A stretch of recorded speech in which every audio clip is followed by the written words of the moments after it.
পাঁচটা টিপস দিব আপনাদের মনোযোগ বাড়ানোর জন্য। পাঁচটা, কয়টা? নামাজে মনোযোগায়ন কিভাবে করবেন, পাঁচটা টিপস খেয়াল করে রাখেন কিভাবে নামাজের মনোযোগ বৃদ্ধি করবেন। টিপস নাম্বার 1, সল্লু সলাতান মুআদ্দিয়া, বিদায়ী নামাজ পড়বেন।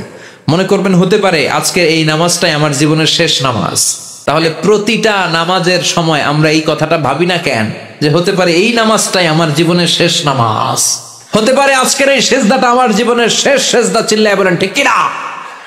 বিশ্বনবী শিখায় দিলেন মনোযোগায়নের প্রথম পদ্ধতি। নামাজে মনোযোগ থাকে না, মনোযোগ যদি বাড়াতে চাও ভাবো এটাই হতে পারে জীবনের শেষ নামাজ। সল্লু সালাতান মুআদ্দিয়া, পারফর্ম দ্য সালাহ as if this is your last and final prayer. এমন ভাবে নামাজ পড়ো মনে করো এটাই হতে পারে জীবনের শেষ নামাজ। আজকে থেকে প্রত্যেকবার আল্লাহু আকবার বলার সময় এটা ভাবতে পারবো না আমরা যে হতে পারে এই নামাজটা আমার শেষ নামাজ। এই চিন্তাটা মাথার মধ্যে রাখার দরকার আছে না নাই? সাহাবারা যখন মরুভূমিতে নামাজ পড়তে দাঁড়াতেন, আকাশের পাখিগুলো এসে সাহাবাদের মাথার মধ্যে বসে যেত। মরুভূমির পাখিগুলো মনে করতে এগুলো খেজুর গাছ। কি মনে করে বসতো? কথা বলে না, জোরে কন। আছে এলাকা আছে খেজুরের রস হয়? হ্যাঁ হয়েছে? খাইছেন? পাখিগুলো মনে করতে এগুলো খেজুর গাছ, কারণ সাহাবারা নড়ে না, চড়ে না, ডানে বায়ে তাকায় না। খেজুর গাছ যেমনি ঠায় দাঁড়িয়ে থাকে, সাহাবারা ঠায় দাঁড়িয়ে থেকে নামাজ পড়তেন। চিল্লায় এখন আল্লাহু আকবার। তাহলে মনোযোগ বৃদ্ধির 1 নাম্বার পদ্ধতি, মুসল্লায় যখন দাঁড়াবো ভাববো এটাই আমার জীবনের শেষ নামাজ, এরপরে হয়তো নামাজের সুযোগ নাও পেতে পারি, ঠিক কিনা? 2 নাম্বার পদ্ধতি হলো নামাজের মধ্যে আহকাম এবং আরকান গুলো ধীরস্থির ভাবে আদায় করতে হবে। তাড়াহুড়ো নামাজের মধ্যে করা যাবে না। আমাদের হানাফি মাযহাবে তা'দিলুল আরকান এটা ওয়াজিব। রুকুনগুলো আদায় করার সময় ধীরস্থির ভাবে আদায় করা এটা হানাফি মাযহাবে কি? ওয়াজিব। চিল্লায় বলেন এটা কি ওয়াজিব? তরক করলে কি করতে হয়? হ্যাঁ, সহু সেজদা দিতে হয়। কিন্তু অন্যান্য মাযহাবে এটা ফরজ, এটা বাদ দিলে আপনার নামাজই হবে না, তাড়াহুড়ো করলে নামাজই হবে না। বিশ্বনবী দেখলেন মসজিদে নববীতে এক সাহাবী নামাজ পড়ে। নামাজ শেষে নবীর কাছে আসলে বিশ্বনবী বললেন সল্লি ফাইন্নাকা লাম তুসল্লি, নামাজ পড়ো কারণ তোমার নামাজ হয় নাই।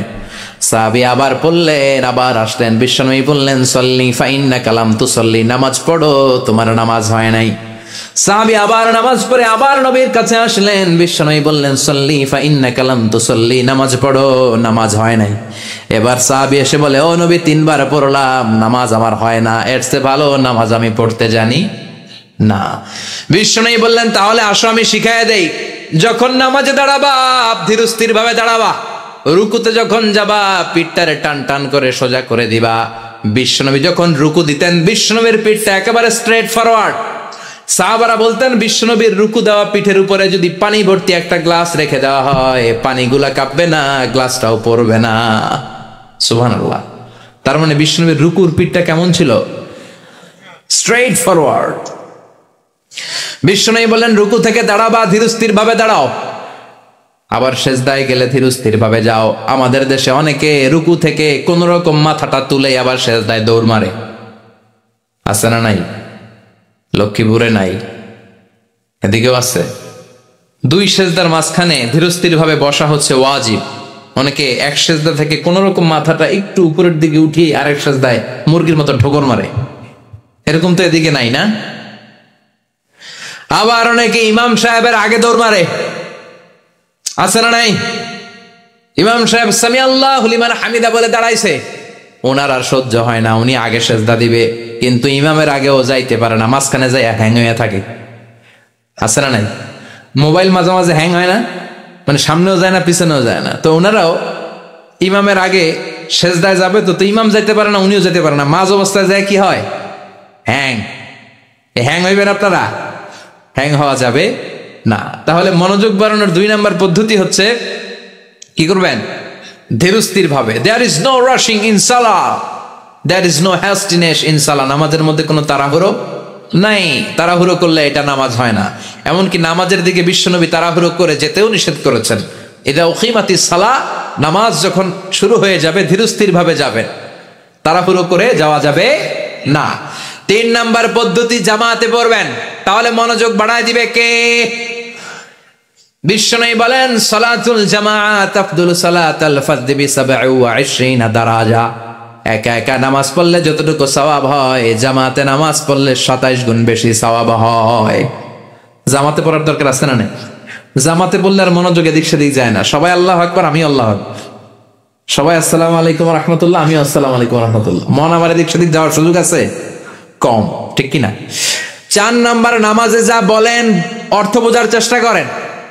আমরা সালাতে যেটা বলি এটার অর্থ বুঝি না। আমরা প্রতিদিন বলি আলহামদুলিল্লাহ রাব্বিল আর রহমানির মালিকি, আবার বলি সামি আল্লাহু লিমান হামিদা, কি কইলাম বুঝি নাই। সুবহান রাব্বিয়াল আলা মানে কি জানি না। আত-তাহিয়াত লিল্লাহি ওয়াস সালাওয়াত ওয়াত তাইয়্যিবাত অর্থ কি জানি না। এজন্য সালাতে যা বলেন এটা বুঝে বুঝে বলার চেষ্টা করেন। অ্যাট লিস্ট সালাতে যেটা আপনি পড়েন এটার অর্থটা শিখার চেষ্টা করেন, তাহলে বললে হৃদয়ের মধ্যে টাচ লাগবে, অন্তরে দরদ লাগবে, চিৎকার করে বলেন ঠিক কিনা।